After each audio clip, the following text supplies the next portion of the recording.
Chimosabis, welcome to another edition of 30 with Tony. Don't you know you are the bossest? We are really going to make it hurt today, so hit it, you overbearing, domineering, egg-sucking dogs.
Notify Com 14 that we've dropped depth charges on a sub operating in our security zone.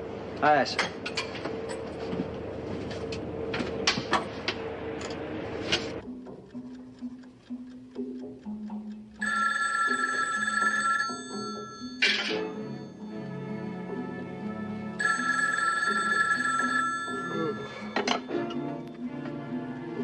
Captain Earl speaking. We have a message from the ward, sir. All right, read it to me. Have dropped depth charges on sub operating in our security zone. Yeah, but we've had so many of these false sightings, Kaminsky. But this is the real thing, sir. Closer than any previous sighting. Just off the harbor entrance. Yeah, but you know as well as I do that the skipper that destroys a green kid, I'll pass it on to Admiral Block. With all due respect, sir, I think we should alert all commanders. Confirmation, Kaminsky. I want confirmation.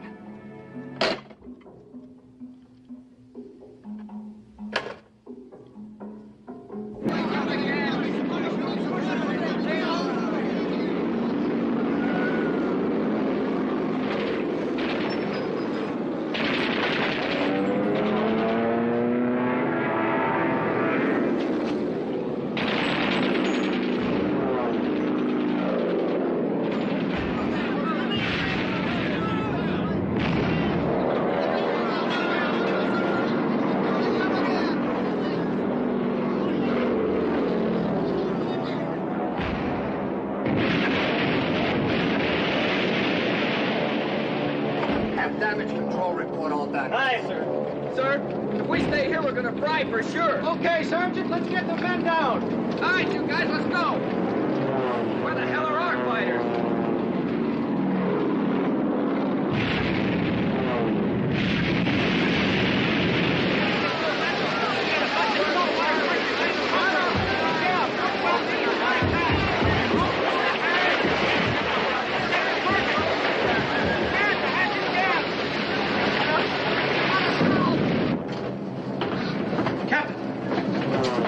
The main fuel tanks are fractured. The lower deck aft is flooded, and we're listing 8 degrees. Well, counter flood, damn it, counter flood. Kaiser.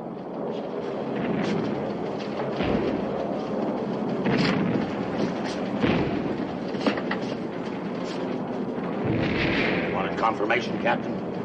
Take a look. There's your confirmation.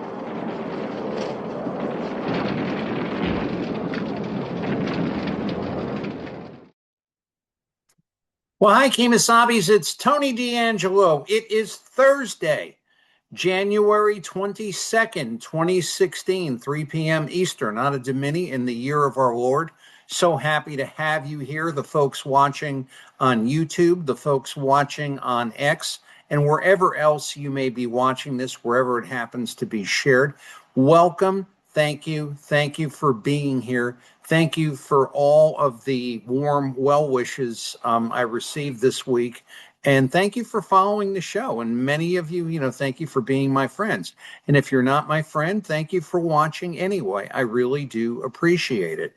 I am not partisan in this regard. I'm not partisan anyway. I'm not a registered Republican. How many times I get that, and I've got to correct somebody on that. But we'll get into that in a little bit. But I am so grateful. I am so grateful to our music contributors, and I'm so grateful to everybody who has helped me along the way. And I hope you liked the clip we showed on the way in. That's one of my all-time favorites. I've used it here before. It is a movie called Tora, Tora, Tora. It was made in 1970. I actually helped my father out in the projection booth the first time I saw it at the State Theater in Stamford, Connecticut.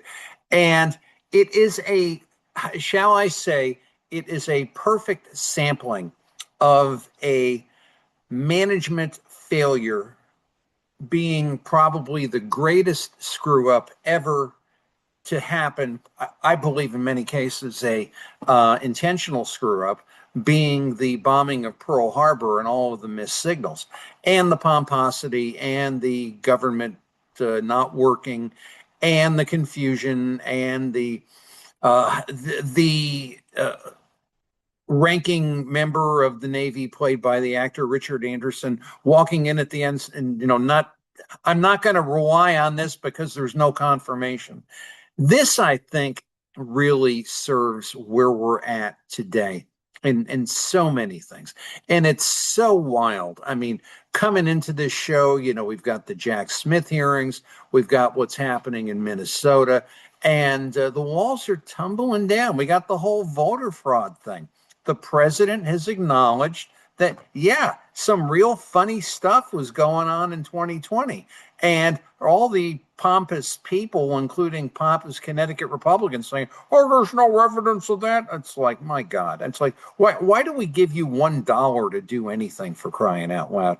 But basically, it's all coming. And I mean, what happened at Davos with the president, and as far as working out a great deal with shall we say, the management of Greenland. I mean, this is really an incredible time. I'm happy to be here. I'm happy to be alive. Thank God, I'm always happy to be well. And it's just an incredibly great time to really be an American as opposed to a communist.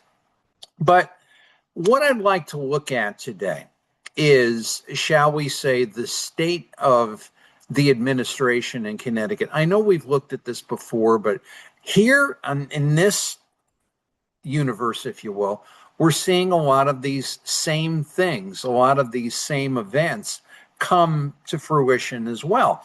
And it is, shall I say, way too long in coming, frankly.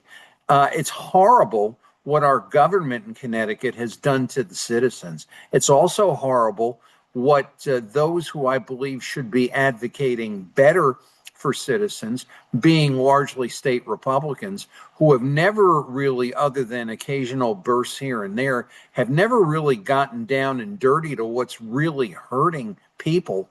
My opinion, okay, you can disagree with that. I'm thankful for all of the people who, work hard and dedicate themselves to fighting for others where the government isn't, or making government fight finally on our behalf. That's kind of the typical thing. That's sort of a standard of government. A bunch of people go and they fight like hell for something.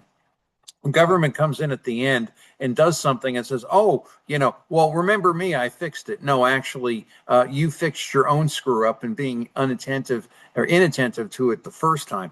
But we'll get into that a little bit too. But just to give you a little bit of perspective here, before we get into it, when I don't know how well you know me, and I don't ask for you to know me, but if you're curious about something, again, I said I am earlier, I am not a registered Republican in the state of Connecticut, which is the state I live in. Why am I not a registered Republican, or why did I never register Republican? I mean, now working on the broadcast and media side, I really should be an independent. But let's just say before that, for years and years and years and years, when I registered in Stamford as a kid, I registered as a Republican. I was very angry that I couldn't vote for Richard Nixon. I missed that, I believe, by 1 year.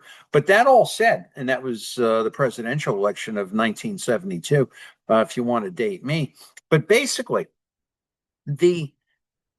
why I've never been a Republican as an adult in the state of Connecticut is I haven't really seen any Republicans until recently. I've only seen, little sparks and things, but I've never seen true Republicanism, Ronald Reagan Republicanism, not George Bush Republicanism, but Donald Trump Republicanism, where we see Donald Trump using very strong Republican policies. Certainly no economic policies in Connecticut have even approached true Republicanism. I mean, I talked to senators for years and years and years.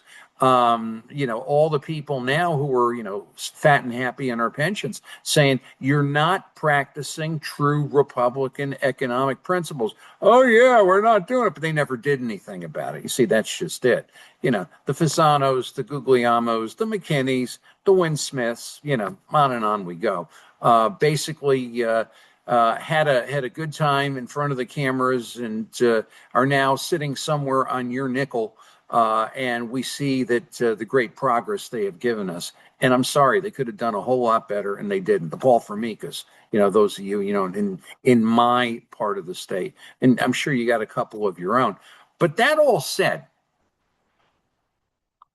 when I tell you what I'm about to tell you, time to time to time to time, I'm going to be very hard on Republicans. And I'm not hard on Republicans because I hate them. Frankly, in many cases, I don't have a great amount of feeling one way or the other. or I want to hurt them, or I want to hurt people's chances. But I believe it's important for you to know the truth as best as I can bring the truth to you. And you can take what I say. And I really, it is the, shall we say, the biblical standard of try the spirits. Try what I'm saying. And, the First John, I believe it was, try the spirits and see if they're of God. Well, try D'Angelo and try what D'Angelo's telling you and tell me if I'm incorrect, because I want to be right. That's the whole idea. Because one thing is very evident here, as we saw in the, partial goofball fix of the farm tax bill this past week. Nothing happens in Connecticut. Same thing with e-cars, right? Until I started screaming about it on the radio, Republicans were like, rolling over like logs going to a buzzsaw. They weren't saying anything constructive. But basically when we looked at that and when we took it out and spit it open and actually caused an outcry, that's when things started to change. Basically said all that to say this: nothing happens until people get angry as a group and do something. So if you are a Republican watching this, I want you to get the anger. And I want you to get the anger. I'm not saying go hurt somebody, kick somebody, bust into their church service, but I'm saying to get the anger, to compel these people who are running for office and to make them do what they need to do in order to fix things. Because if they're not going to fix things, what's the point of having an election? Why don't we just have 4 more years of Lamont? He's predictable. He's going to screw up. He's going to do stupid things. He's going to run and hide. It's occasionally he's going to do something and people will applaud and say, gee, the governor really exercised. I mean, it's like, give us something different. Give us something, because really you need to get rid of Ned Lamont. I mean, he cannot be the governor anymore. And we'll talk about that in upcoming shows and on the Lee Elsey show of why he is running for governor. He does not need to run for governor except for something having nothing to do with governance and helping the poor people of Connecticut. If you're going to give me help like that, it was the kind of help that Custer asked for at Little Bighorn when he asked for more Indians, frankly. But basically, the whole idea Ned is there is because of Ned. Ned don't care about you. You don't mean anything to him. It's Ned's got enough problems being governor to do what he has to do for he and his.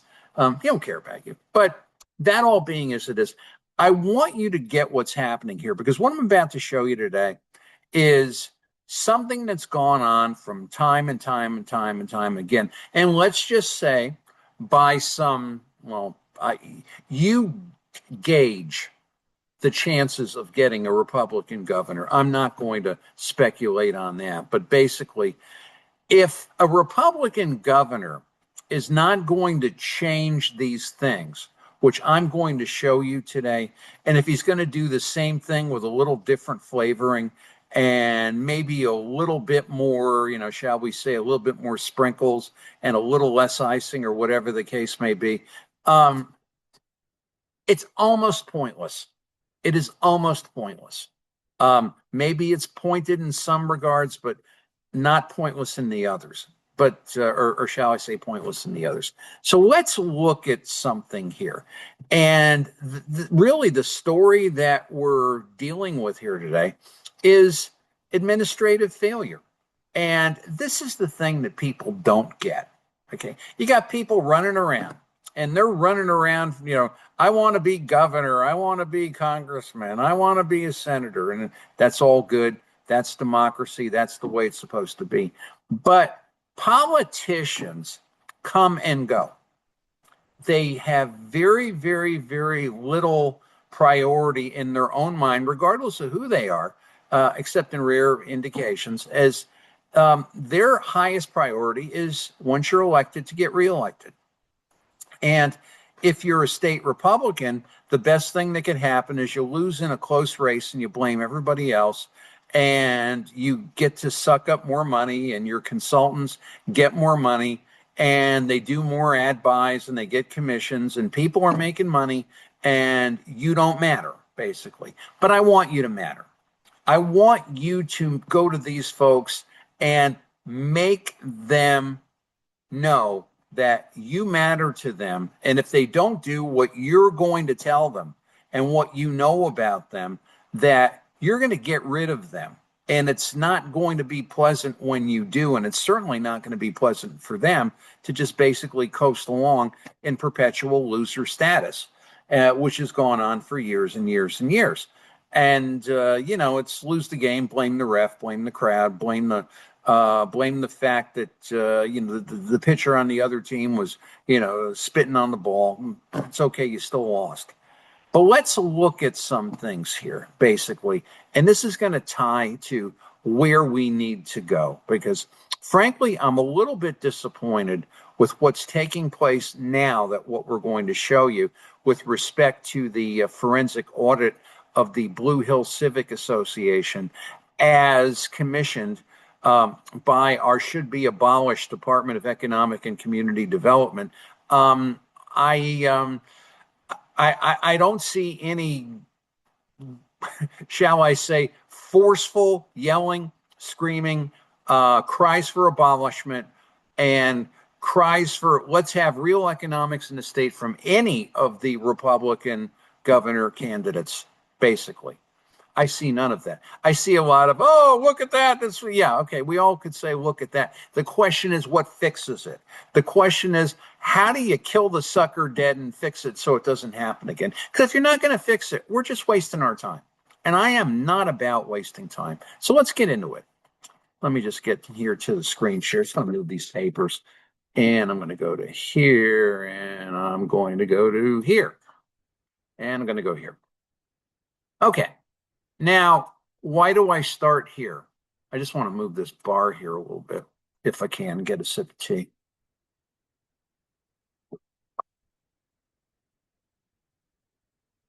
I don't know where to begin here. I'm so angry. When you look at, I go on the Lee Elsey show. We're going to talk about that in a moment. But I talk about the failures of the Connecticut administrative state. It's not the failures. It's the failures, the abuses, the confusion, the nonsense, the high payment for doing absolutely nothing other than causing trouble and making people's lives difficult for the benefit of an elite few. And when I say to you that it's your enemy, if you're looking for an enemy, believe me, it's like, there are enemies. The politician oftentimes is the clay pigeon. The politician oftentimes is the one who wants you to hit him and to throw things at him and to, make comments on Twitter and Facebook. Because if he's taken all the shots, you have somebody like Katie Dykes, one of my favorite administrators of all time, the commissioner of Connecticut's Department of Energy and Environmental, sorry, didn't mean to jump the screen, environmental protection. And we had a lot of dialogue with Katie when we were going through the ECAR 2035 thing. Hi, Katie. And basically, Katie is, while we were focused on Lamont, Katie had this fantastic idea that was taken from the California LSD-induced psychosis of the Gavin Newsoms of the world, that we were going to stop selling gasoline cars in 2035 because gasoline cars were going to kill us all, not by being driven recklessly, not by being driven recklessly by some members of the Connecticut state legislature while they were drunk and then having them qualify for accelerated rehabilitation. But it was because of the emissions that they caused. Now, long and the short of it is that that whole thing for now cannot go forward. And that was a great effort. That was the people in this state on the Lee Elsey show. That was the people on this show. That was the people really just causing embarrassment and pain to those who were propounding this. And, basically, we looked at all the faults of e-cars, and, I'd love to have an e-car that plugs in like my little phone, and I could just drive it wherever I want. I won't have to go to the gas. We're not technologically there yet, frankly. But Katie had this whole thing of we've got to do this because we've got to save us all, notwithstanding, fire engines. I can't come to your burning house. I've got to charge the engine, things like that. Totally mindless, brainless, theoretical nonsense crud. That whole mess caused this state incredible amounts of dollars, incredible amounts of time, incredible amounts of agitation. But guess what? While Ned was out somewhere acting stupid, Katie was doing her thing. And you see, that's the whole thing. That's the part you have to get. That when the politician's out there attracting all the energy, he's got minions. He's got people that are doing stuff for him that basically, I asked the question on Tuesday with Governor Ned Lamont and the farm tax bill. I'll call it that. You can be more technical than I. And I said, here's Ned Lamont. We're going to look at that in a moment. That's either, does he know it's going on? There's a screw up in valuations, almost planned intentionally to get its way into a land grab. Sure kind of looks that way. Or did he not know? So he's either a louse or he's either an idiot. There's no in between. So basically, when they're doing that, their administration's out doing whatever. And the whatever here has gotten us windmills. Whatever here has gotten us, you better get an e-car. Whatever here has gotten us, there's all these chargers running around collecting dust. Whatever here has gotten us the Green New Deal, which frankly is a Green New scam and farce. And you've got people like Katie Dykes who sit there, who collect these bulbous salaries, who pose for pictures, who cry whenever horrible Donald Trump does something, and we still got to pay for it, and they're still capable of screwing us up. So when you say to yourself, let's just say, assuming arguendo, that we get a Republican governor, who is the next Katie Dykes? Who is the next person that will be the commissioner of the Department of Energy and Environmental Protection? Will it be someone who is, shall we say, acceptable to the Democratic population? Or are we going to get somebody who's going to start thinking like Doug Burgum and Chris Wright, Secretary of Energy and Secretary of the Interior under Donald Trump, saying, we got to get some kick-ass energy in this state if we're ever going to be the least bit independent and the least bit desirable for outside investment. If you haven't read it, read Bob Swick's article last week about the Connecticut economy stinks, so let's make something up. Well, that's what we've been doing. We've been making stuff up. And lately, I'm really wondering if the state is running out of money, because I saw that Channel 3 of all people had a report that, we're like the worst place to start a business. Somehow I guess the state-run VIG didn't get over there. But that all said, and the producer got a little angry, but that all said, who are we going to get? If we're going to change things, anybody with any sense of management whatsoever, politicians generally don't have any sense of management anyway. You've got to have people working under you who will carry out the mission. Donald Trump hate his guts. Why don't I say that 5 times fast? Get some people really agitated. Donald Trump, Donald Trump, Donald Trump, Donald Trump, Donald Trump has got a really good cabinet. And these people know what they're doing, and they're making change. This is like the first time in history I've seen it happen. Will that Republican governor appoint somebody other than his buddy? John Rowland appointed a few buddies. We saw what happened to him. But basically, it's, again, I'm going to tell you the truth here. So Katie Dykes is the gold standard for Connecticut administrative state failure. Maybe by the time we get done with this segment, she may not be. Okay, going to get a sip of tea. You think that's ugly? Now we're really going to get ugly. This is a man, I'm on LinkedIn, and this is a man who up until Tuesday of this week, I'm not sure what the farmers knew as far as the people actually working the farms, my farm neighbors, my farm friends. I join with you in your hard work, not working nearly as hard as you do. I join with you with my aching muscles, not aching nearly as much as you do. But this is a man, as I said to Lee Elsey on the Lee Elsey show, nobody knew who the hell this guy was. But here he is, just to get a good look at him. He is our Commissioner of Agriculture. His name is Brian Hurlburt. And let's go back and look at the spelling of his name, Hurlburt. He's the commissioner of the Connecticut Department of Agriculture. Now, to me, this person is someone who, what does a commissioner do? Why do you have an administrator? Now, I could say all I want about Katie Dykes and call her, a climate nut and all this other stuff, but she fanatically protects her turf.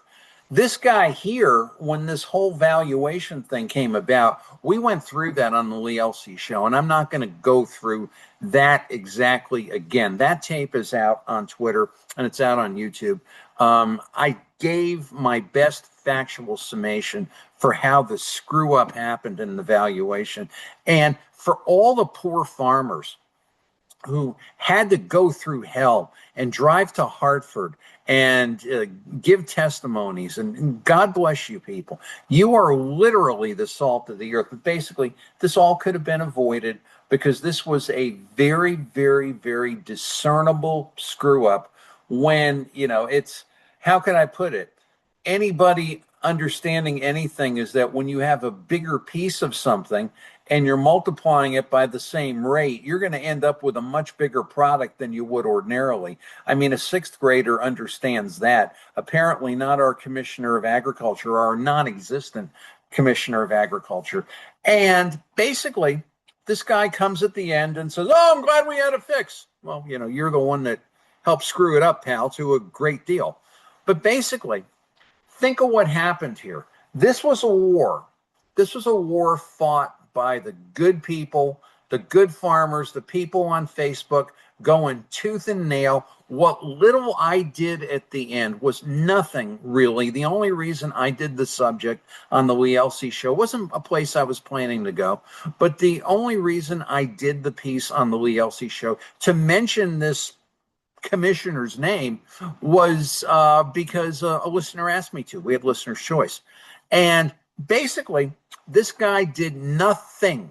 What did Billy Preston say? Nothing from nothing leaves nothing. Nothing from nothing leaves. I'll use that as boss music. But anyway, it did absolutely nothing to advocate for the farmer. Almost as if he was in on the scam to take their land.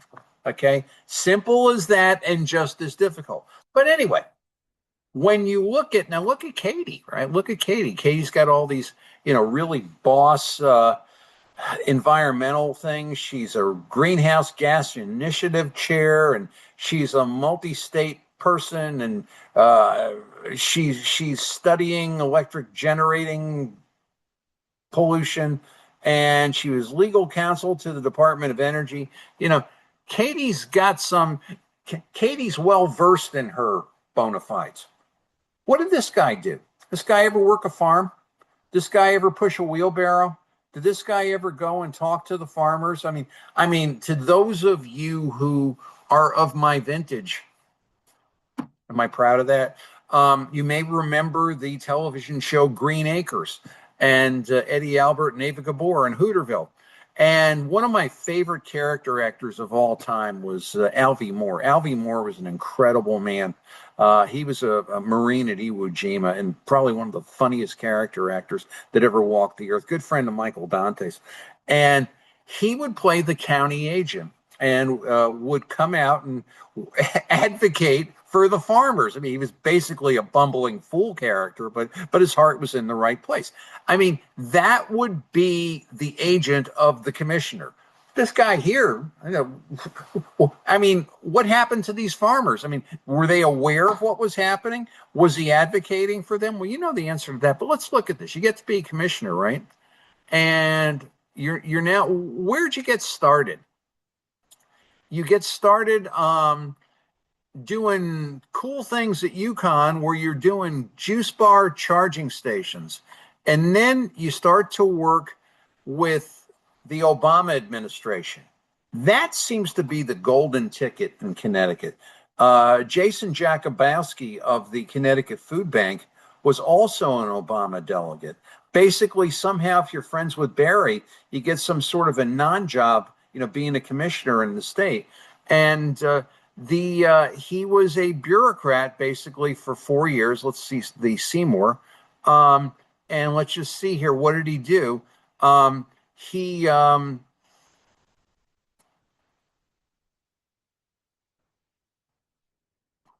did a lot of handing out money,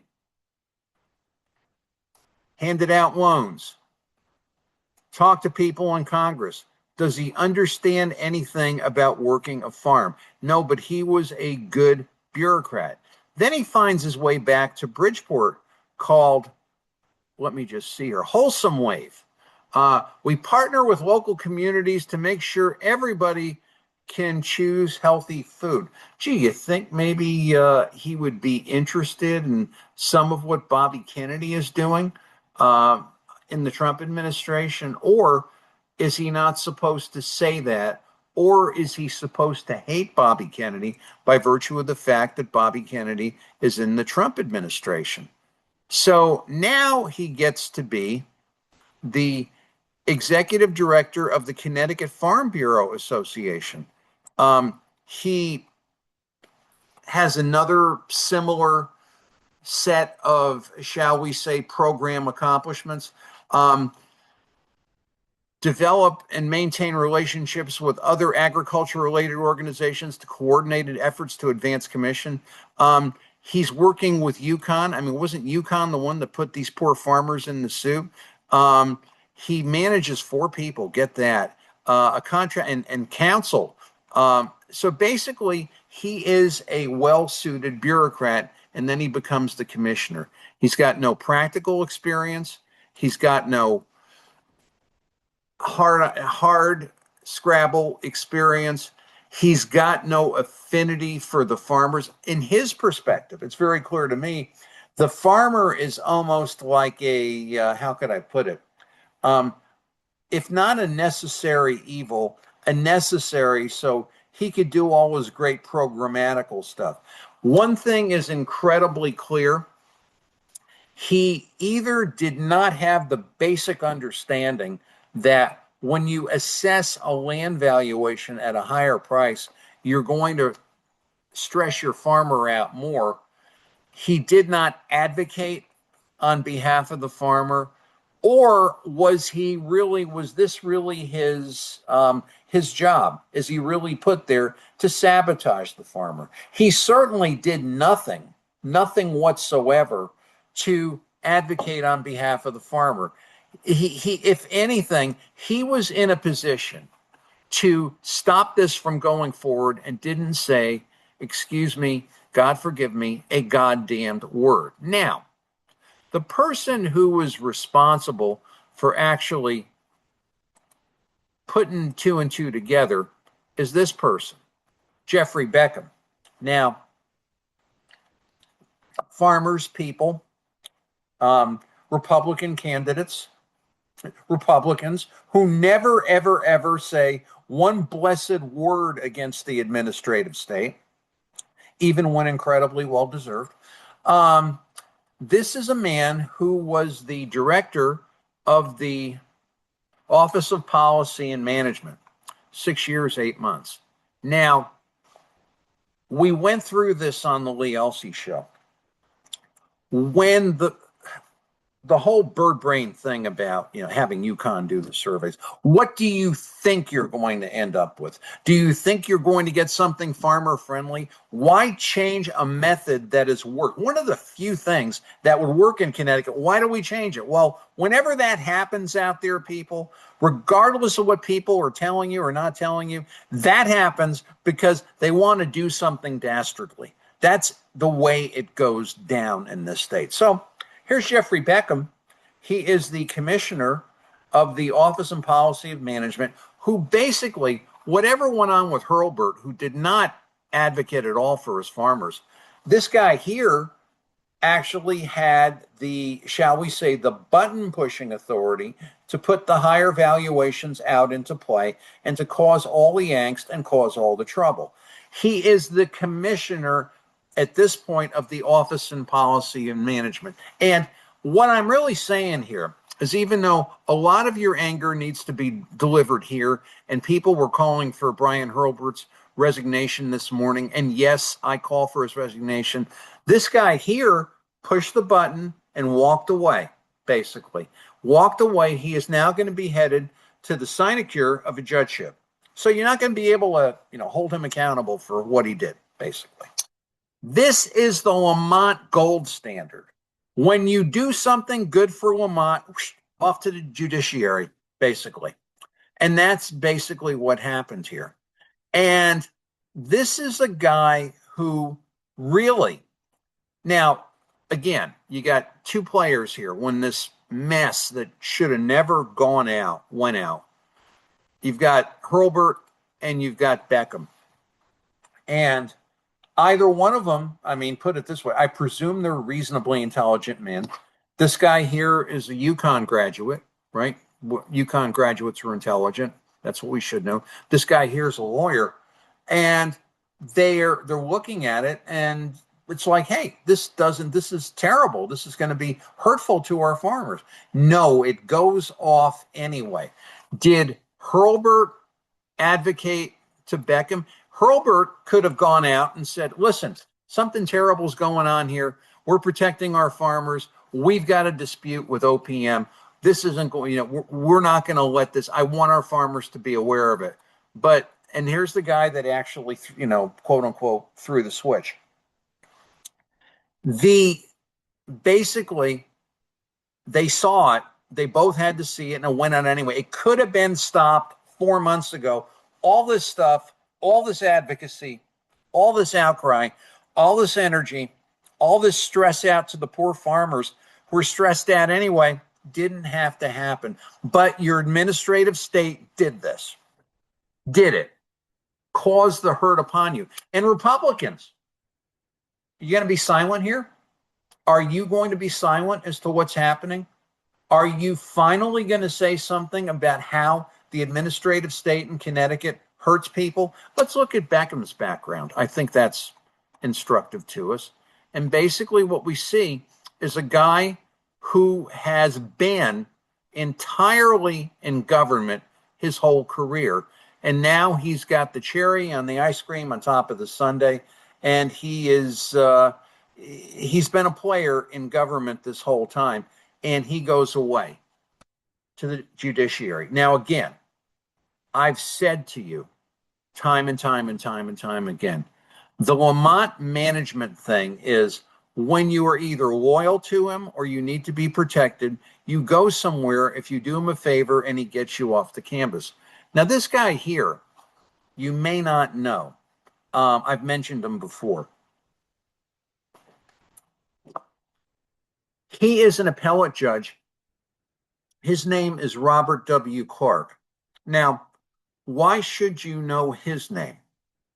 Remember we talked about the ethics agreement on the Lee Elsey show, the so-called Lamont ethical plan that was to absorb our governor, Ned Lamont, and his spouse, Anne Lamont, from all manners of self-dealing and all manners of, shall we say, anything crooked having to do with their investments, and putting up a supposed Chinese wall between the affairs of Lamont and the affairs of government. And they flashed it around in the beginning.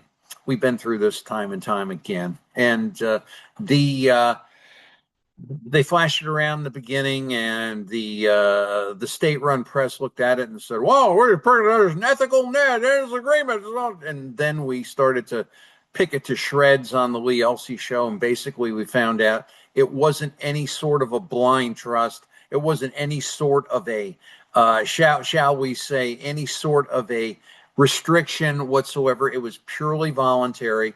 It was supposed to be under the definition of someone who was a quote-unquote independent intermediary who's never been appointed. And there's supposed to be a recusal list that they last passed one around about 4 years ago. And what it intentionally did, we've done it on this show, we've done it on the Lee Elsey show, they wrote a whole bunch of exclusions for Lamont dealings. And basically, once that was there, and then gave it to our stupid, inept, incompetent Connecticut Ethics Department, set up a whole bunch of organizations outside of that, like some in the Cayman Islands and other partnerships here and there, and things in nonprofits like the Horse Barn Hill Investment Fund, 90-something million dollars, in the Yukon Foundation. None of that was covered in the agreement. And that was all done after this supposed 2019 ethics plan. They don't mention the ethics plan anymore. Who was the author of the ethics plan? Well, this gentleman here, Robert W. Clark. And he was appointed to the judiciary in 2021. Actually, that's not the, here we go. In February 2021, Governor Ned Lamont appointed Judge Clark to be a judge of the Connecticut Appellate Court. Neat, huh? You sing for your supper and you get breakfast. That's basically what's happening here. And it's, how can I put it? If you're going to fix things, you got to fix stuff like this. You've got to stop stuff like this from ever happening again. If you get to a place like that, you just can't bring your buddies. You know, who are you loyal to? What are you loyal to? The question Republicans are going to have to answer. I'm asking it now, but I want you to ask it. I want you to ask it to Stewart. I want you to ask it to Fazio. I want you to ask it to Betsy McCoy, is who will you represent as governor? Will you represent the state bureaucracy? Will you represent the administrative state? Will you represent the state unions? Or will you represent the people of the state of Connecticut? I didn't say anything obscene. I didn't say anything obscene at all. I said really a very clear question, which needs to be asked. And if I am ever on a debate panel, that's what I would ask. And if you are on a debate panel, and if you don't ask that question, you're a phony baloney something. But anyway. So basically, I think you see what's happening here. I think you see how this goes on. And how can I put it? Just thinking about here for a second where I want to go. Actually, let me just stop the share for a moment and get a sip of tea, and I'll tell you where I'm going to go.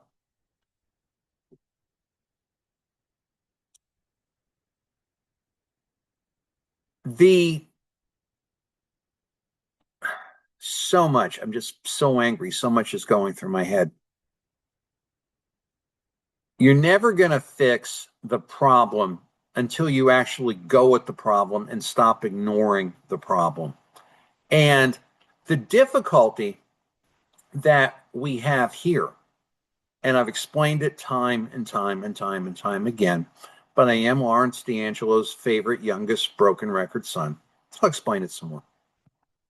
So much of our business in Connecticut, bad enough you've got what's happening with the administrative state, is done through these, lack of a better term, very questionable and scummy nonprofits. Advanced CT, 4CT, the Yukon Foundation, and all of the other things which we're going to look at in a moment. I think we'll only be scratching the surface on that. Otherwise, I'd have you here all afternoon through dinner. The kids wouldn't get picked up and all that other kind of stuff. And I don't want you blaming me for that. But anyway, So much of this is in these crummy nonprofits and scummy nonprofits. The scummy nonprofits are under, and they have been under ever since the days of John Rowland, a complete ban from the Freedom of Information Act. Now, we're going to look at the scandal du jour, basically, which is the Douglas McCrory scandal, the Department of Economic and Community Development, and the Blue Hill Civic Association. But I want you to let's just get real here for a moment. If scummy business is going on in state nonprofits and there is no freedom of information for what goes on in these things, why don't we have freedom of information in these nonprofits? And oh yeah, Republicans, right?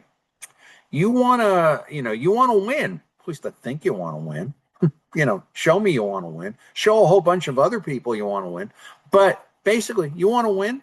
Why aren't you screaming right now for full freedom of information for any $1 from any state organization coming into your organization? You're subject to full records disclosure. Yeah, you want to have some de minimis thing like $5,000 or something. I'm okay with that. But basically, why not? Why not?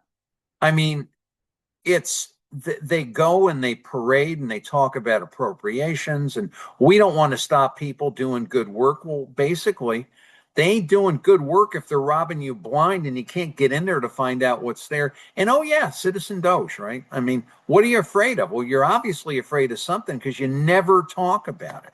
And the thing is, you're running for governor? Name and name, Stewart, Fazio, Betsy McCoy. What are you saying about this? Why can't we have these things online, real time? We don't have the technology today? Or do we just have a bunch of stupid people working in the state getting these bulbous salaries who are incapable of doing something like that? I can do something like that, frankly. I and two others can probably within a couple of weeks get the state wired up to do that. And there's people a lot better than I am at doing it. Why do we have the continuing, shall we say, obfuscation and cloak of silence? Why? It's like, if you ain't saying it, if you're not being forthright about it, watch the Jack Smith hearing. It tells you that you've done something very wrong, right? So anyway, just to set the stage, let's get into it a little bit. And we're going to go back to here. We're going to leave Judge Clark. And if you are looking at the audit, we're going to look at the audit, give you a couple of points on that, of the Blue Hills Civic Association and the abuses of the or the reported abuses of Senator Douglas McCrory. And $1.75 million goes to his friend Sansere Cicero Hamlin's charity and other things that were done there and such like that. These disbursements, oh boy, am I being very kind when I say that, were taken from this organization called the Connecticut Department of Economic and Community Development. Now, the Connecticut Department of Economic and Community Development is developing what? We're like 49th of 50th in economic development in the country. We have businesses leaving left and right. We have, it's unspeakable as to what's happening. What have we seen out of the Connecticut Department of Economic and Community Development? Well, we had the pizza tourism, right? And come to Connecticut for the pizza. I mean, I like pizza as much as the next guy, but only Connecticut could screw up pizza by spending millions of dollars. Think of it. This is absolutely amazing. There was the whole, we're going to economically charge Connecticut by doing pizza development. Everybody's going to come here for the pizza. And we had, a lot of Actually, it wasn't fun tearing that up here and on the Lee Elsey show. And basically, they kind of folded the thing due to embarrassment, frankly. And it was, and people were like, they tried to say, oh, well, you did some good things. And we went through those metrics on this show. You can look at the past shows and see. But that being as it is, the women's basketball coach, Gino Auriemma, a world famous women's basketball coach of the world famous women's basketball team, starts cussing out Connecticut pizza. That can only happen in Connecticut. That's how ridiculous this is. And quantum CT, right? Read Bob Swick's article on Saturday about, quantum CT. And quantum CT is going to save us all, where even the resident economist at UConn, Fred Karstinen, if I'm pronouncing that correctly, says, this whole thing is, it really is it's a shot in the dark. It's a pipe dream. If it ever does anything at all. 121 million of your tax dollars. Only DeAngelo's told you about that, frankly. No Republican said anything about that. And again, I'm going to mention our candidates. Stewart, Fazio, Betsy McCoy. What will you do about that? Will you permit such a thing to happen? That's what I want to know. That's what a lot of people want to know. I mean, it's a lot more than getting elected. It's called governance. If you don't believe me, look at that, and look at that. But anyway, getting to here's another commissioner, and his name is Daniel O'Keefe. He and I have had a couple of, shall we say, interesting conversations on Twitter. We get to the meat of something, and he's made a couple of accusations and walked away. That is the gold standard of a Connecticut politician, primarily Connecticut Democrat. When you start to answer policy, that antenna doesn't really get up there. They just will call you names and things like that. Go ahead, continue to call me names. I'll keep doing the show. But anyway, he was nominated as the commissioner, and basically, if you look at his pedigree, they all have he was a technology investor for 25 years. Well, I guess if he was a good technology investor, he was doing deals. Were they good deals? Were they bad deals? Did he make money? Did he lose money? We don't know. But basically, he was not happy with that, and he has all the pedigrees. He is a member of the Board of Trustees, the University of Connecticut, and Brown University. We all know about Brown University, right? Super sophisticated Brown University where people can get killed on campus. The Board of Regents at CSCU, Vice Chair of Connecticut Innovations, Treasurer at Advanced CT, and Chairman Emeritus of the Opportunity Network, an education-focused nonprofit. This guy rings all the bells. He dots all the T's. He crosses all the T's. And he basically was in a, shall we say, when the worst of the nonprofit scandal, in fairness to him, was taking place, he was not fully there or fully seated or seated if at all. But when things started to get bad, he effectively didn't do a lot to change things or to correct what was on his watch. Again, he is actually, there's Advanced CT. We've been through that before. Take your business to a better place. Take it to Connecticut. I don't want to get into obscenity at this point. But basically, a couple other people here, Paul Robertson, you will find his name in the in the nonprofit scandal if you read the audit and look at the emails and some of the other things I posted in the past. He was previously he was a senior vice president at Connecticut Public Broadcasting. Go on and read the biographies if you're so interested. I think you see a pattern developing here. And my question to the candidates, Republican candidates, what will you do? I think you have to abolish this department, basically. And I'm going to show you some more things today. But I believe I've supported that well in the past. What will you do when you get there? These are the questions I want to know. Bazillions of dollars have gone here. 121 million is going for quantum CT. What goes through Advanced CT? We don't know. We know that our governor takes trips to India with the Infosys guy under the cloak of advanced CT. That's so we can't get the freedom of information, basically. This is what goes on. But anyway, to get to the thing, and this is the whole thing that I want you to think about. Going to get a sip of tea. We're only going to start scratching the surface of this. But what goes on here, there is a public accounting firm known as Clifton Larson Allen LLP. They do a lot of state business.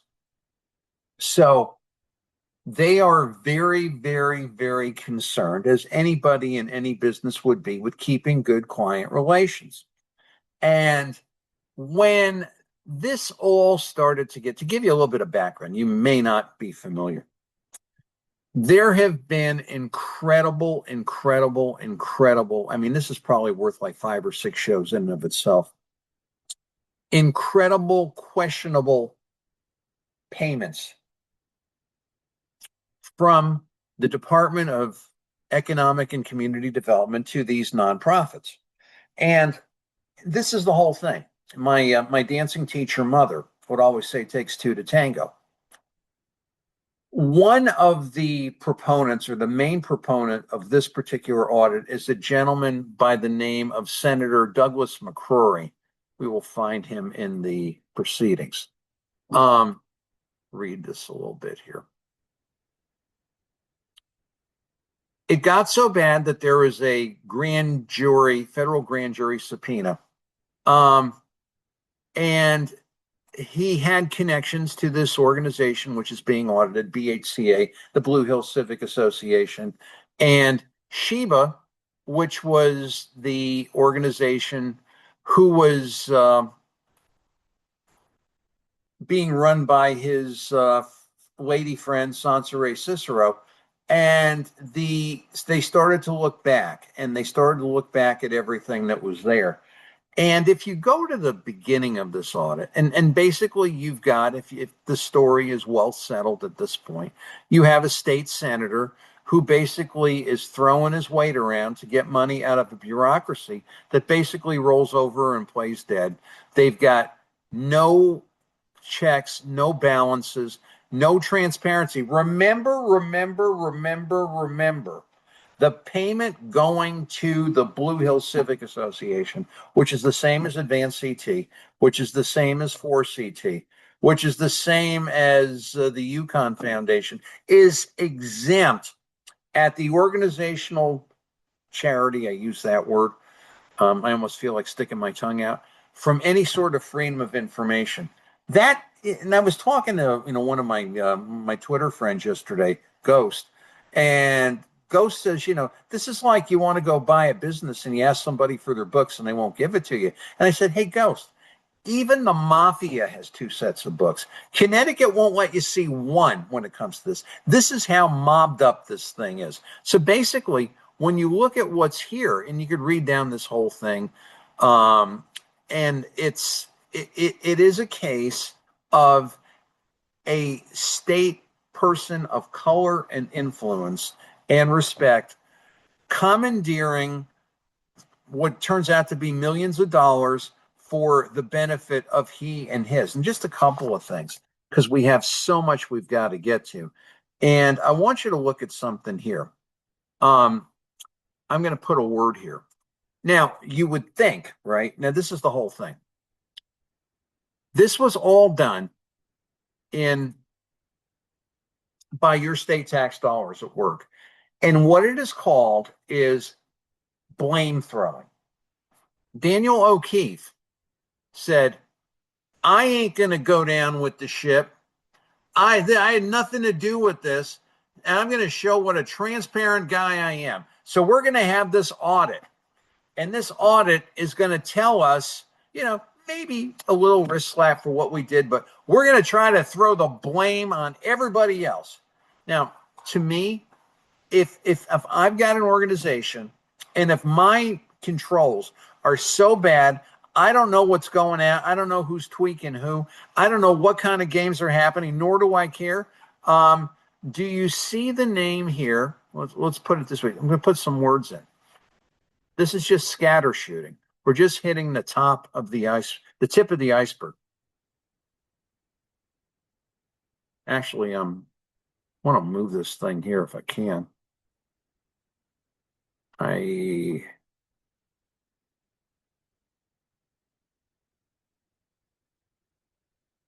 going to try to do it this way. No. Doesn't work. Doesn't work. Good. That's what I wanted. I'm trying to type in the word malfeasance. Notice it doesn't come up. I'm trying to type in the word fraud. And there is a wire transfer fraud that they go through. And basically, I like this here. Clifton Larson did not identify any evidence that DECD staff were involved in any fraudulent activity. Well, yeah, you were involved because you were somehow responsible for the wire transfer. It's, how could I put it? And I'm just gonna, let me just do this here. I want to shut this thing down. COA did not identify, while DECD's action demonstrated compliance with established policies. This is what I want you to focus on. Clifton Larson Allen likes their gig. So they're not going to turn to the DECD and say, you know, there's a screw up here, there's a screw up there. This needed to be done better. Oh, by the way, you better look at this. And they are going to use nice language because they want to be invited back again. This is the nature of many audits. You know, the things are pointed, but things are never said in such a way that this is a glaring omission. Not only that, it may be fraudulent and abusive, and you better get rid of that and or the people that did it. You don't see that, basically. But here you go. Based on these findings, CLA recommends that DECD requires legislative grantees to implement formal documented procedures for grant awarding and monitoring, strengthen internal controls, ensure transparency and board oversight, and maintain accurate and complete records. You mean to tell me you guys are handing out money and you're not handing out records? And this guy here can look to me with a straight face and say he's not responsible for any of it, and he's a good guy and he wants to develop jobs and all this other kind of stuff. So here you go. This is the next phase. Got to make work for yourself. Clifton Larson and DECD have entered into a new statement of work to identify the next phase of the forensic audit. The next phase will focus on obtaining and reviewing documentation directly from the Blue Hills Civic Association subrecipients to whom Blue Hills Civic Association distributed state-funded grant dollars. See, the whole thing is, this is a classic blame throw. Blue Hills Civic Association, you know, a lot of times, pretty much a lot of the records are missing. The people aren't talking. There's a federal investigation. And so this is a way of saying, we're going to be the people. This is Inspector Renaud at Casablanca. I'm shocked that there's horrible things. We're going to do what we can and to fix them. And basically, you were there the whole time, and determine whether additional unsupported, unallowable, or potentially fraudulent transactions occurred. Now, they've made it very clear that they will continue to hold the DECD harmless until such time when there's a very good possibility that they're not going to be able to do that. And, you know, I've been to these fairs, and believe me, they're not pretty. Some of the things, let's get down here to page in the interest of time. Honestly, I wish we had more time today.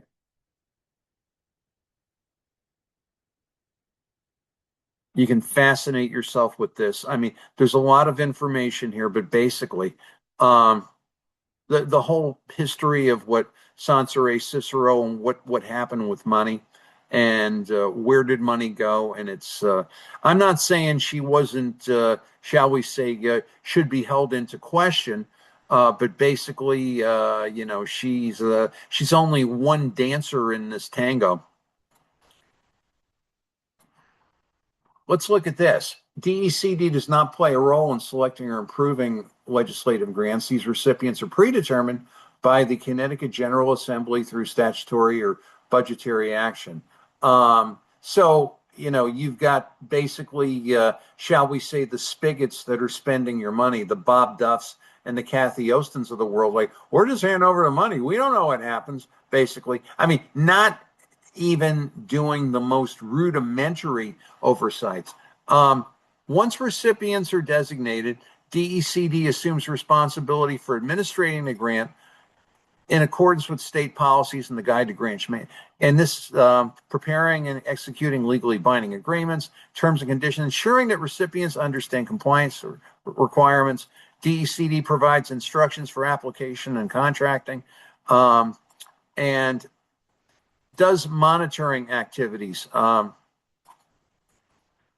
basically, those activities were insufficient. Under its current policy framework, the irregularities identified at BCA would not have been detected earlier, and in some cases may never have been identified outside of external review, such as the one performed by by Clifton Larson Allen. So in other words, to break this down into street terms, you are paying these bureaucrats with your tax money, and they are supposed to establish policies, procedures, and controls for grants, grant management. The thing nobody looked at, we looked through it here and on the Lee Elsey show, is the expense ratios, which are just bulbous. The amount of people getting 6 and sometimes 7-figure salaries in redundancy and stacking. Nothing at all about that. But basically, I kind of jumped the gun there a little bit. DECD followed these procedures in the administration and followed the book. Neither DECD's policies nor the Connecticut Office and Policy Management Guide require real-time monitoring of sub-recipient activity or detailed verification of expenditures beyond the information presented in required reports. So in other words, this organization called the DECD hands out money, no internal controls. The auditors are trying to be kind here and say, well, you followed your existing procedure, which essentially is nothing, which essentially is junk, and you should not be held accountable. I mean, these are the things, basically, that, and people will look at this and say, well, the DECD did everything. It's all Blue Hill's fault, and Blue Hills ain't there anymore. And whatever the activities, whatever becomes of the federal investigation, I mean, it's still your tax money. It's still your state administration. And then fundamentally ask yourself one question, and they need to answer one question. How does all this have anything to do with economic development? You're handing out money to people that are blowing it, and you've got no internal controls when you're doing it, and you're the DECD. And the Republicans and many times stand in, shall we say, due respect to this organization. It's amazing to me. It's absolutely amazing. If you did this on your job, if you did this in your professional responsibility, I'm sure you wouldn't have a job for very long. So to reiterate, we're just hitting the top of the mountain on that, the tip of the iceberg. The gold standard for being a Connecticut administrator is Katie Dykes. We can go on about her again, but this is typically what they do. They create policies to make us all hurt and sweat while the politicians skate, and they effectively become the minions of the politicians who literally either don't understand or want their work done while they're sitting there parading and telling us how wonderful they are. I get angry when I look at this particular person, Brian Hurlburt, the commissioner of the Connecticut Department of Agriculture, who did absolutely nothing to advocate for the farmers in the land tax dispute. Shame on Connecticut. Shame on Mr. Hurlburt. May his name become a household word. May the connotation of his name stay with him for literally stringing people along in a horrible, horrible, wretched governmental failure that didn't have to happen. Don't forget Jeffrey Beckham He was the one that actually pushed the button to cause this horror to occur, and then conveniently resigned his office so that he could become a judge. Remember the Lamont standard of you do me a favor and we'll do something well for you. What will you do, Republican, if you're a governor? Will you do the same thing? These are the things we're looking at. And remember the ethics agreement that wasn't. Remember the Department of Economic and Community Development, who caused this audit to come and basically say, oh, we're correcting things. And basically they've been doing the wrong thing from time and time again. And not only that, but what economics are they developing, basically? This is where things need to be if we're really going to have fixes in Connecticut that will fix things rather than more and more of the same crap that gets us in the same place. I'm going to stop the share. Hope we did okay. Think we did okay. But you're getting the idea here of what's happening. The evilest part of this evil is it hides and you don't know it's there. Politicians aren't telling you about it. The legitimate media is not telling you about it. And you got to dig it out for yourself and do what I did and just assemble things. And you get to see how things work. Thank God for the internet. Thank God for X. Thank God for Elon Musk taking the brakes off. Thank God for Twitter, because but for that, you would not be getting this information. The state would do anything that it could, and the political parties, both of them, would do whatever they could to manufacture information to you that would support their purposes. That might be like an 85-15 Democrats or Republicans, basically. But, we're on to that too. This needs to stop. This needs to change. And hopefully by looking at this and staying on it, and you guys pressuring these candidates, Democrat, Republican, whatever they are, with these questions, you cause change to occur. Because believe me, it ain't going to happen any other way. That's been proven time and time again. It's Tony D'Angelo here on 30 with Tony. We'll be back with the rest of the show.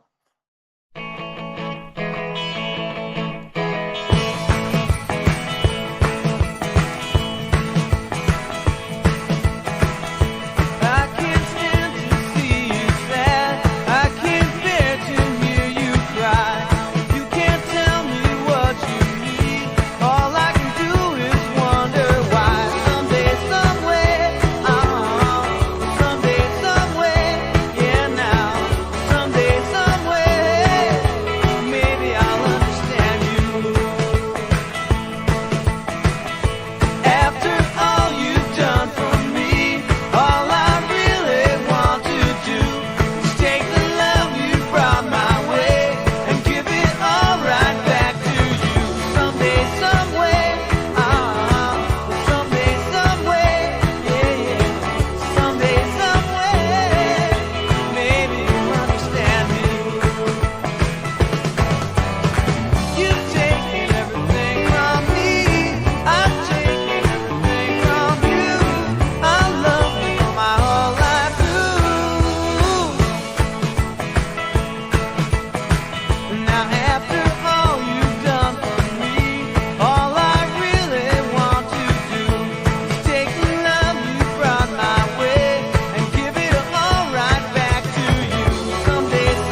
HMO Sobbies. It's the Trickster. It's time for a 30 with Tony classic movie review. And here's Tony.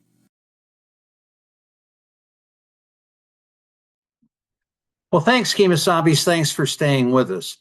I've got a great movie for you today. I have a little bit of a personal connection to it. And it really is a fine movie, especially if you like war movies, especially if you like movies that are based on events in the First World War. And let me show it to you. Let me show you the article, and we're going to have some fun looking at this movie today. The film is called Paths of Glory, and it was made in 1957, actually the end of 1957, and it is quite a movie, actually. That's Ralph Meeker. We'll get to him later. He's one of the actors in it. The film stars Kirk Douglas, and what can you say about Kirk Douglas? One of the most venerable and profitable and prolific Hollywood producers of work ever to walk the streets of Hollywood.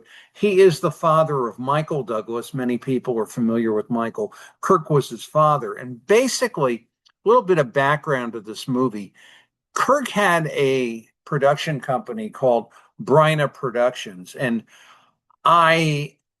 what I am to understand from James B. Harris, we don't have a picture of him here, is he is a friend of mine, actually, first Michael Dante, then me, and the probably one of the most down-to-earth, decent people you're ever going to meet, and a historical figure, and a guy to this day who's in his 90s and still writing screenplays. And basically, he teamed up with a guy by the name of Stanley Kubrick. Now, most of you know who Stanley Kubrick is. If you've seen 2001, A Space Odyssey, or probably A Clockwork Orange, you are familiar with Stanley Kubrick. These were two very young guys at this time, Jimmy Harris and Stanley Kubrick, and they got involved with Kirk Douglas, which to them, at Bryna Productions, which to them was royalty, and said, would you take a chance on us? You know, we're very young kids, and we believe we can take this movie from a screenplay. And Stanley actually directed it. There's a picture of Stanley, actually, I think, if you can see that, and I'm sure you can. And he is a well-noted movie legend, if you will, a photographer, producer. And Kirk Douglas said, yeah, sure. And basically, this film, if you've seen it, I have seen this film on the big screen, actually in a library in California, sitting with Michael Dante, and Jimmy Harris was giving a talk on it. And it's quite a story as to how it was put together and what they did in order to do the scenes. And that backstories to me on anything are always absolutely fascinating to me. It was released on December 20th, 1957, and it received the BAFTA award nomination, a BAFTA award nomination for Best Film. In 1992, the film was deemed culturally, historically, or aesthetically significant by the Library of Congress. So you're talking really a fine film made by fine people. Now, I won't spoil it for you, but basically, it's a movie taking place in 1916. The French Major General Georges Brouillard orders his subordinate, Brigadier G. Let's try that again, Tony. In 1916, during World War I in northern France, French Major General Georges Brouillard orders his subordinate, Brigadier General Paul Moreau, to take the anthill, a well-defended German position. Moreau refuses, citing the impossibility of success. When Brouillard mentions a potential promotion, Moreau convinces himself that the attack will succeed. Ain't that the truth? In so many things. In the trenches, Moreau throws a private out of the regiment for showing signs of shell shock, and it gets more hard and cruel and tough from there. And then it is actually, the attack is a failure, and you have to see what happens after that. You have to see what happens at the court martial and the blame throwing and the absolute positive tense tautness in this movie. I'm not necessarily a fan of World War I movies. I tend to like World War II movies because they're more relatable to me. But this one here is really an incredible work. And a couple of Jimmy Harris stories. He basically, when everything was done, when everything was over, they met with Kirk Douglas and his people, and they counted up the money. And Kirk had opened his briefcase, took in the paperwork, however the money was split up, closed it, and said, "Thanks, guys, let's do this again," and out the door. It was all about business with Kirk, from what I understand. And a few years back, we were doing a video. Actually, it was a retrospective on Michael Dante over at the country club where Jimmy Harris lives. And I could not believe that Jimmy Harris was actually there directing me. I mean, I said, "After all, Jimmy," first I said, "Mr. Harris, let's call me Jim," and got to interview him after that. And I said, "But after all, you directed Kirk Douglas." And he looked at me and said, "Hey, kid, you're a lot nicer than he is." That had to be one of the greatest moments of my entertainment career. But anyway, I'm going to show you the trailer, and then I'm going to send you to the movies. And since my name is Tony and not Lawrence D'Angelo, I won't spoil any of the plot for you. The film is Paths of Glory. It was directed by the legendary Stanley Kubrick in partnership with Jimmy Harris, and the producer was Jimmy, and starring Kirk Douglas, Ralph Meeker. Ralph Meeker is one of my favorite character actors of all time. He plays the psychiatrist in The Dirty Dozen, and he is fantastic. Absolutely, positively a great character actor. Adolphe Menjou, those of you who are of a certain vintage remember him and his perfect French diction. George McCready, those of you of a certain vintage will remember him as Martin Payton on Peyton Place. Wayne Morris. Wayne Morris died young, but he's really quite a character study. He wanted to be a fighter pilot in World War II. And there's a number of reasons why they didn't want him to do that. And basically, he sort of climbed up the back stairs and got somebody to approve his service, if you will. And he went to the Pacific and he got into it. He had an incredible war record, and just one of these guys that you don't see anymore, that goes from, well, actually you can mention our current Secretary of War, Pete Hegseth, who goes from the very calm and cultured world of shall we say news or entertainment, and bang, back in the war. But basically, the life of Wayne Morris, take a moment and read it on Wikipedia. It's really something, whatever you can read about him. And Richard Anderson is in this movie. He is a longtime character actor. You will see him in a lot of television shows in the 60s and 70s. I think, if I'm recalling correctly, he had an ongoing role in The $6 Million Man.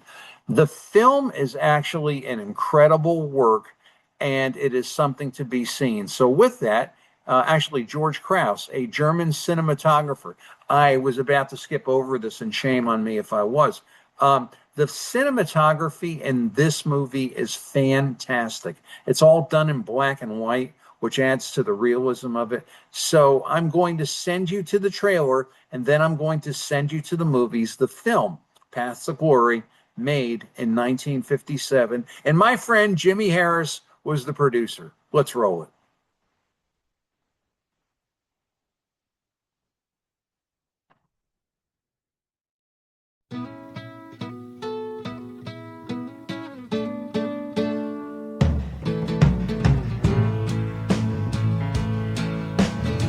I pulled into Nazareth, was feeling about half past dead. I just need some place where I can lay my head. Hey, mister, can you tell me where a man might find shook my hand, no was all he said. Take a load off Fanny, take a load for free. Take a load off Fanny, and you put the load right on me.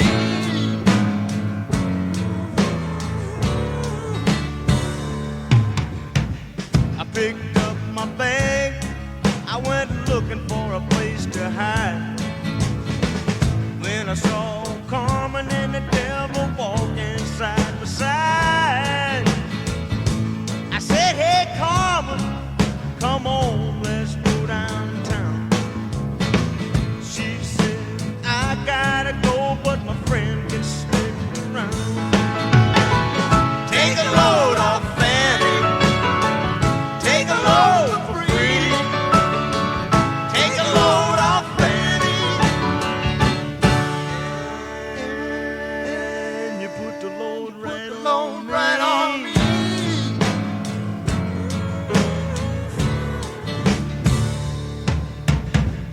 Go down, Miss Moses, there's nothing you can say. It's just old Luke, and Luke's waiting on a judgment day. Well, Luke, my friend, what about young Anna Lee?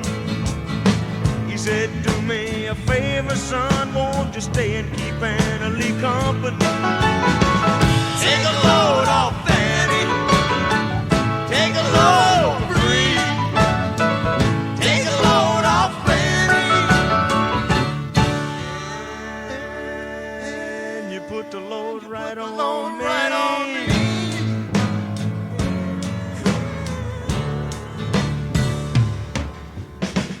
Crazy Chester followed me and he caught me in the fall. He said, I will fix you right if you take Jack, my dog. I said, wait a minute, Chester, you know I'm a peaceful man. He said, that's okay, boy, won't you feed him when you can? Yeah, take a load off Fanny, take a load free. Take a load off Fanny, and you put the load right on me.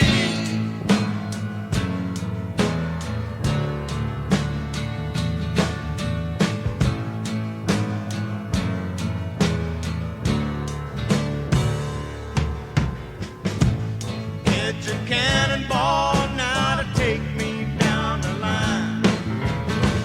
My bag is sinking low, and I do believe it's time to get back to Miss Fanny.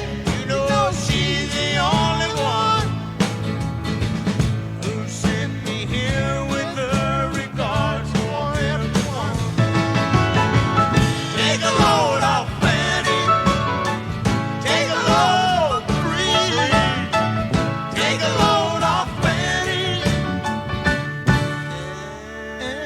and you put the load right on me.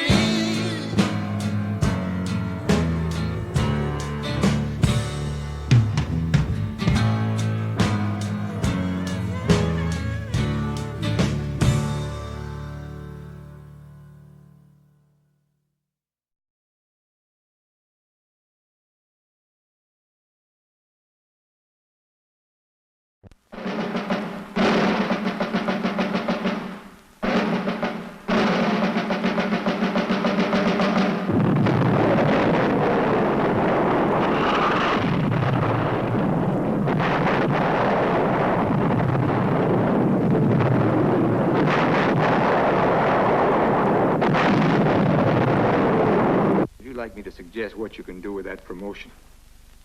Colonel Dax, you will apologize at once or I shall be placed under arrest. I apologize for not being entirely honest with you. I apologize for not revealing my true feelings. I apologize, sir, for not telling you sooner that you're a degenerate, sadistic old man. And you can go to hell before I apologize to you now or ever again. Since the publication of the book 25 years ago, no one dared to make this movie. It was too shocking, too frank. What sort of casualties do you anticipate, sir? Say 5% killed by our own barrage. It's a very generous allowance. 10% more in getting through no man's land, and 20% more getting through the wire. That leaves 65%, with the worst part of the job over. Let's say another 25% in actually taking the anthill. We're still left with a force more than adequate to hold it. General, you're saying that more than half my men will be killed. Aside from the inescapable fact that a good many of your men never left the trenches, there's the question of the troops' morale. Don't forget that. The troops' morale, sir? Certainly. These executions will be a perfect tonic for the entire division. There are few things more fundamentally encouraging and stimulating than seeing someone else die.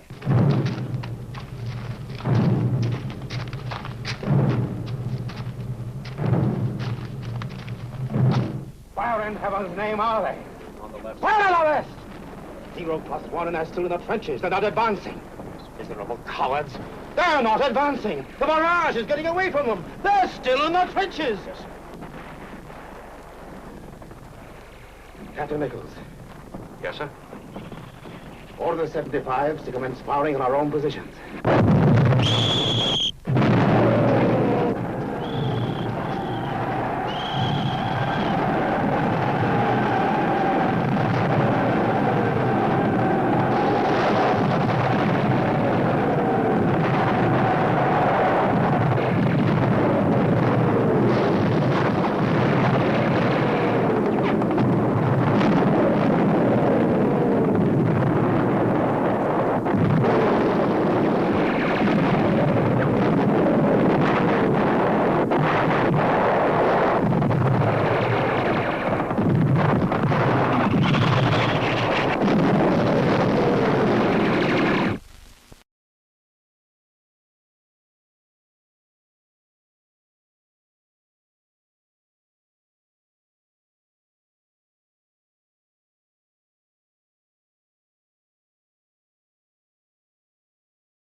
Top of the world!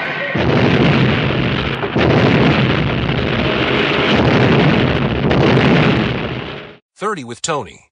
The best news, the bossest music, and the most amazing classic clips.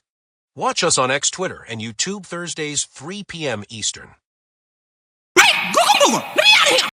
Well, thanks, Kemosabe's. Thanks for seeing the show today.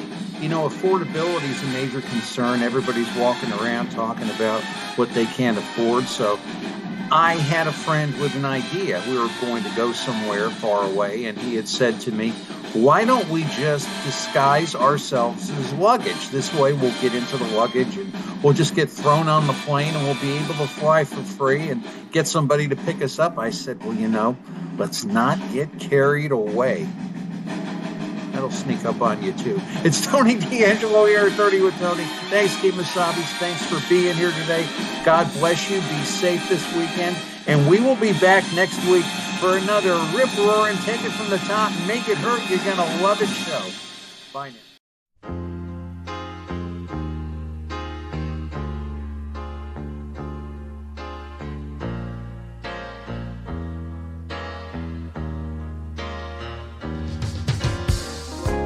When the evening is over, put your head upon my shoulder, and I'll tell you something I believe is true. Happiness is me and you. In a world so distorted, where the worst is best treated, love may be something that will see us through. Happiness is me and you.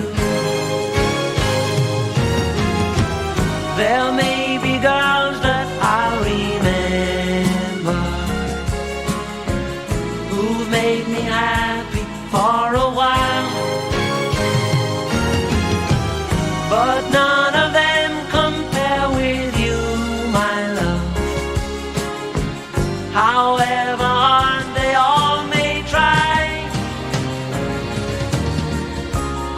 the bus that we're taking has for ages kept us waiting. What does it matter, even in a queue? Happiness is me and you. There may be days when you discover I'm not the man you think I am, but through it all we will recover without the aid of any plan. When the weeks turn to hours, and in June it's April showers, I'll tell you something I believe is true. Happiness is me and you. Happiness is me and you. Happiness is me